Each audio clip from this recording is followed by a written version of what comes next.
Okay, hi everyone. So today let's discuss this interesting problem. So it says a hollow sphere of radius 2 centimeter is attached to an 18 centimeter long thread to make a pendulum. Find the time period of oscillation of this pendulum. How does it differ from the time period calculated using the formula for a simple pendulum? Okay.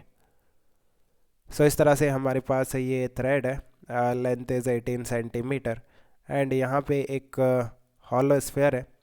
Radius of this hollow sphere, let's say small r is 2 centimeter and we have to find out the time period of this pendulum. So आप देखो initially ये pendulum अपनी mean position पे इस position पे because जो force लगेगा centre of mass पे that is M G vertically downward है ना, उसका जो टॉर्क आएगा इस पॉइंट ऑफ सस्पेंशन के about that will be zero. Now mean position से जब हम इस पेंडुलम को स्लाइटली रोटेट करते हैं किसी एंगल थीटा पे something like this, so you can सी कि जो एम जी लगेगा वो इसके सेंटर ऑफ मास पे लगेगा something like this M G. Now you can take the component of M G, one in radial direction, इस direction में होगा एम जी का cos theta because this angle will also be theta, और tangential direction में होगा F G का sine theta, right. Now यहाँ पे नेट टॉर्क कितना आएगा इस पेंडुलम पे about this point of suspension. You can see ये जो टेंशन है ना इस थ्रेड में एंड ये जो एम जी कॉस थीटा है इसका कोई टॉर्क नहीं आएगा पॉइंट ओ के अबाउट बिकॉज ये दोनों फोर्सेस पॉइंट ओ से पास हो जाते हैं. किसका टॉर्क आएगा एम जी साइन थीटा का, M G sine theta into its distance of this force है ना, perpendicular distance of line of action of force from the point of suspension. ये लेंथ कितना होगा, this length will be L plus R, right. L is the length of the thread, so ये होगा L plus R. So you can see ये जो net torque है this is directly proportional to sine theta and for small theta sine theta is nothing but theta itself. So this net torque is directly proportional to theta. So जो proportionality constant है that is M G L plus R and ये जो restoring like ये जो torque है ये restoring भी है. यू कैन सी कि ये जो टॉर्क है इस पेंडुलम को वापस अपनी मीन पोजीशन की तरफ रोटेट करता है, दैट्स वाई ये रीस्टोरिंग भी है. सो ये जो कंडीशन है ये एस एच एम की कंडीशन है ना. एंड यहाँ से जो प्रोपोर्शनैलिटी कांस्टेंट आएगा this will be the proportionality constant.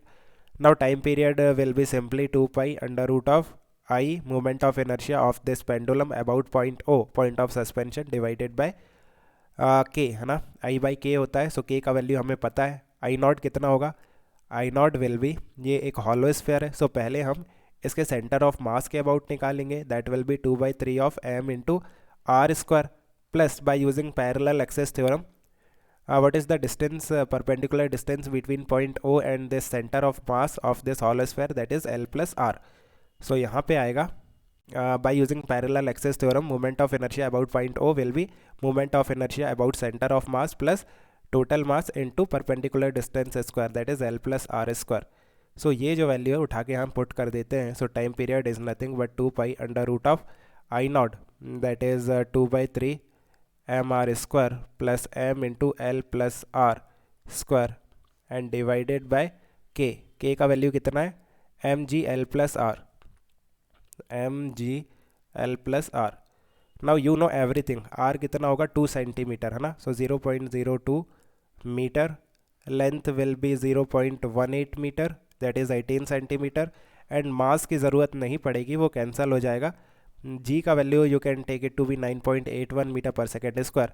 Now यहाँ पे वैल्यूज़ पुट करके जस्ट कैलकुलेशन है and you need to use calculator to find out this value है ना, मैनुअली हम नहीं कर सकते. फाइन. और कुछ पूछा है, how does it differ from the time period calculated using the formula for a simple pendulum.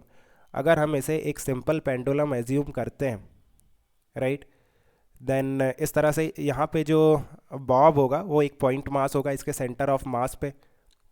सो आप देखो for a simple pendulum time period is 2 pi under root of L upon G. यहाँ पे L कितना आएगा, जो centre of मास है इस hollow sphere का उसका डिस्टेंस, बिकॉज हम पूरा मास कहाँ पे एज्यूम करेंगे, सेंटर ऑफ मास पे. सो लेंथ कितना हो जाएगा, length of this centre of mass will be L plus R. So यहाँ पे आ जाएगा एल प्लस आर है ना. Now L will be 0.18 and R will be 0.02.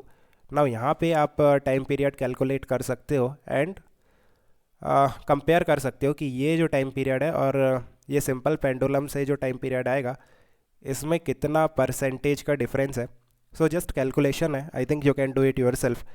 Let me know if you still have any confusion. We can discuss further. Okay, guys, keep working hard. Best of luck. Bye.